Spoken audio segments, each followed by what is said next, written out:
por que você se casou. Você sabia que tem gente que se casa por causa de dinheiro? Você sabia que tem gente que se casa por causa de sexo? Você sabia que tem gente que se casa por causa de carências emocionais?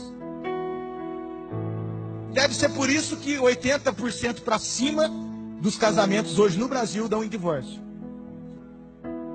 Porque não entende a prioridade do casamento. O casamento é uma instituição criada por Deus, que em primeiro lugar ela é espiritual, em segundo lugar ela é sentimental, e em terceiro lugar é sexual ou carnal.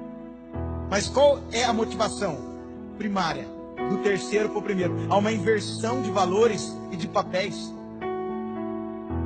Você já parou? Eu vou fazer a pergunta de novo. Você se casou por quê? Ou para quê? Eu vou dizer para você que a Bíblia dá um motivo do casamento. A Bíblia dá um parâmetro pelo qual nós devemos se casar. E é a partir desse fundamento que a gente constrói uma família numa base inabalável que nada pode derrubar. Agora nós vamos fundamentar isso. Você quer ver o motivo? Abre aí, ô João. Efésios capítulo 5, versículo 31. Tem um motivo pelo casamento. E se nós não entendemos o motivo e não vivenciar isso como prioridade, não adianta nada. Olha aí. Por essa razão, olha como é que começa o versículo. Como que começa? Por essa razão, ou seja, por esse motivo, o homem deixará pai e mãe e se unirá à sua mulher, e os dois se tornarão uma só carne. Que razão é essa? Passa o próximo versículo, João. Olha o motivo aí. Este é um mistério profundo.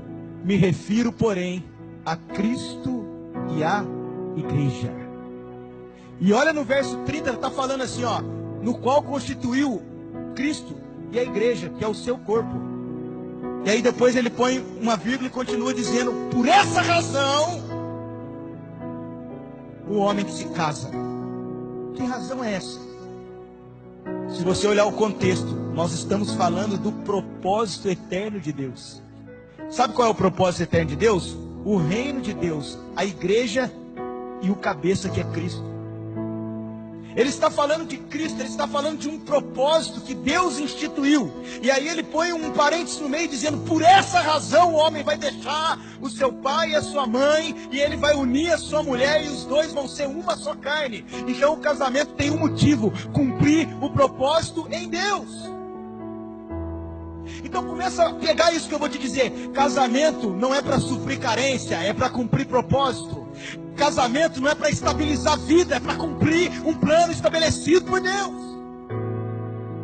Quando a gente entende que há um motivo em Deus que sustenta a minha relação, eu nunca mais desisto do meu casamento por causa do sofrimento. Sabe por quê? Porque dentro de Deus, os sofrimentos do tempo presente não hão de se comparar com a glória que há de ser revelada em nós. Quando eu entendo que existe um motivo em Deus para o meu casamento não tem a ver comigo, com as minhas vontades e os meus anseios, mas ele é um propósito para Deus. Quando eu entendo esse princípio, as tribulações não arrastam meu casamento, porque dentro de Deus a tribulação produz paciência, paciência, experiência, e a experiência, esperança. Quando eu entendo que há um princípio, um propósito no casamento, as minhas fraquezas não me distanciam da minha esposa, porque nas minhas fraquezas o poder de Cristo se aperfeiçoa sobre mim. Então eu vou te dizer o que eu aprendi quando eu casei. Alguém me disse assim, cuide para que a sua esposa ame mais a Deus do que a você. Essa é a garantia que você vai sempre ter ela com você. E a mesma coisa disseram para Débora, cuide para que o Fabrício ame a Deus mais do que a você, porque isso vai proteger a sua relação. Essa é a razão. E ele continua, é um grande mistério. Eu estou falando de Cristo, querido, teu casamento é a figura do propósito de Deus.